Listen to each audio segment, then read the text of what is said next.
Not too long ago, I bought a Superior XF979RC. It was a UCI World Cup proven lightweight carbon cross-country race bike that was well spec'd and well priced. The idea was to transition over from my Polygon Syncline carbon hardtail. A bike that I deemed less capable because, well, that's the conventional wisdom in the mountain bike industry. A full suspension cross-country bike is supposed to be faster and more capable. The Syncline is also an XC race bike, meant as a budget-friendly option for someone getting into XC riding and racing. It's a bike that's right in Polygon's wheelhouse. You know what? Let's get to the point. I sold the Superior and kept the Polygon. So much for conventional wisdom. I'm sure you're asking why I decided to ditch a UCI World Cup tested bike for what seems to be a less capable bike with no pro racing pedigree at all. Let's compare the two bikes and how they're set up.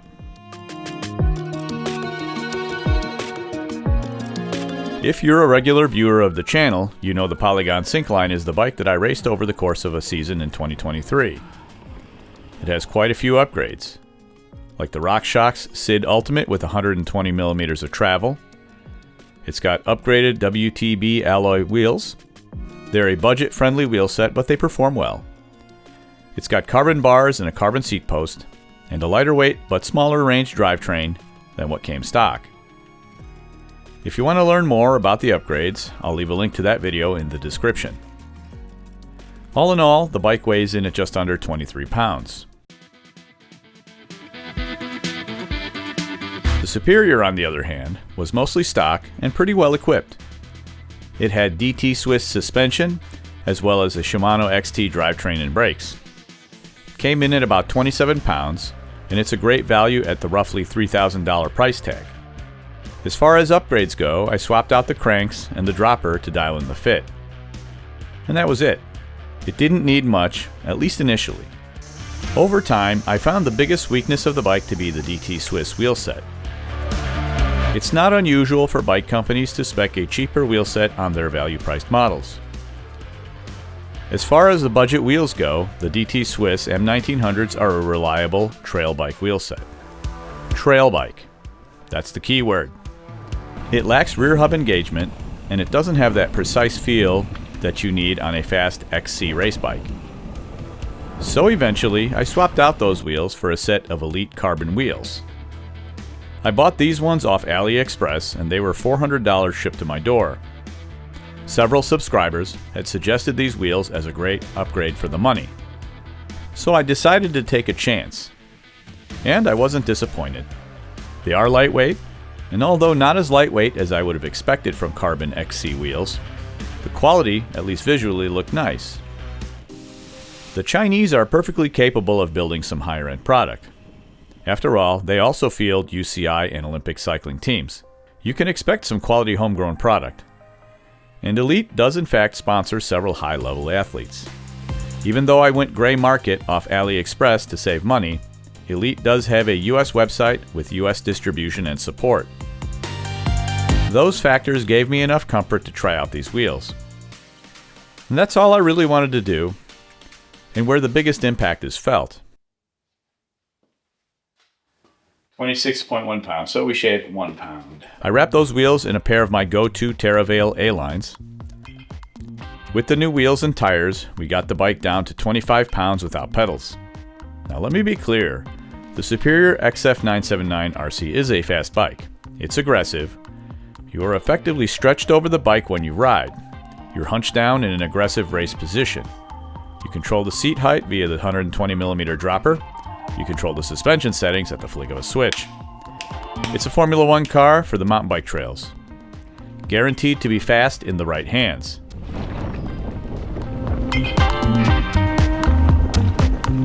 But the reality is that I'm not that person. So after a year of riding and comparing the Superior 979RC to the Polygon Syncline C5, I decided to keep the Syncline.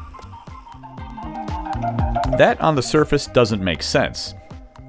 A high-tech full suspension XC race bike with all the bells and whistles should, in theory, smoke an XC hardtail with a rigid seat post. Now, don't get me wrong, the Superior was a good bike and it would be a rocket in the right hands, but when all was said and done, I was faster on the Syncline. But that's not the only reason I kept the Syncline, and I'll get to that in a few minutes. From day one, I really meshed with the Syncline, even in stock form, and it only got better as I upgraded it. The geometry really suited me. On the Superior, I felt stretched out across the bike. It felt like a road bike for the dirt. And as someone who comes from a BMX background, I didn't care for that feeling. If I'm not comfortable on a bike, I'm not going to ride it well. The XF979 runs a bit big to size. So much so that I had to change out the cranks and dropper to get a proper fit. A size small would likely have suited me better. Sizing aside, the other features, ones that many XC riders relish, such as the 3-position lockout on the suspension, they just didn't suit me. I found myself overthinking it. I was constantly checking it, and sometimes I would accidentally reach for the dropper instead. There was too much going on. Now that may be something that many, if not most, XC racers prefer, but that's not me. In a competitive situation, I prefer as much simplicity as possible. I'm easily distracted. Every time I reach for the dropper or the lockout, I'm losing focus, which in turn robs me of speed. The motion of lowering the dropper is lost energy. The constant research trying to figure out when and where to lock out, and where to open it up, and where to use the middle setting, I realized I don't want that. I want complete and total focus. For the record, it was a good bike. I never had any issues with it in the time I rode it. From a quality standpoint, it was flawless. In fact, the guy who bought it from me is loving it. It just wasn't the right bike for me. The Syncline C5, on the other hand, was a perfect fit from day one. Even in the fully stock configuration, I was breaking personal records, and in some segments shattering them. Every upgrade just made the bike even better. I felt faster and more confident. I put it through a variety of conditions from my local single track to gnarly, steep Upper Peninsula chunk. There's little to think about with the Syncline. Not the seat post, not the suspension settings. The fork has a simple twist grip lockout. There are no wasted motions. My focus is entirely on the trail ahead. But there's another factor that frankly I never contemplated. The Syncline has proven to be extremely versatile. It's a bike I've taken to a variety of mountain bike trails, from smooth easy XC to advanced chunky tech. But that's not all. It's a bike that works well on gravel.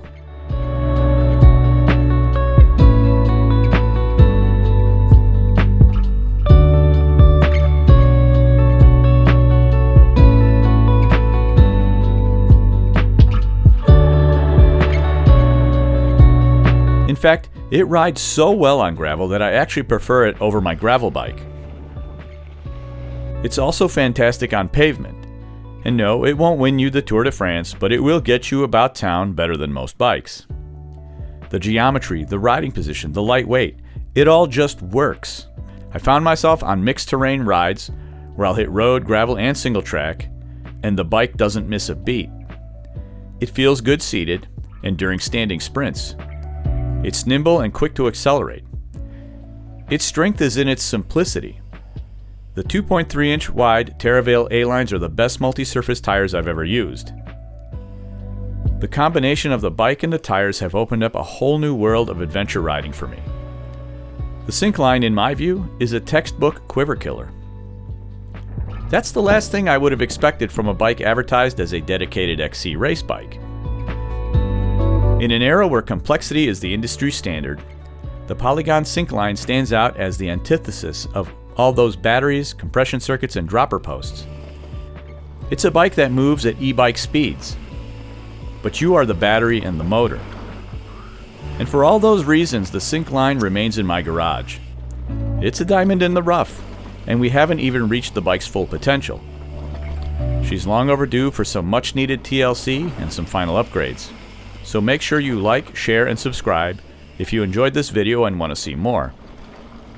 When I bought the Superior 979, I was almost 100% certain that the Syncline would get sold. But there is something to be said about simplicity. One thing I've learned in life is that conventional wisdom is not always conventional nor wise. I hope you enjoyed this leg of my journey. Thanks for watching.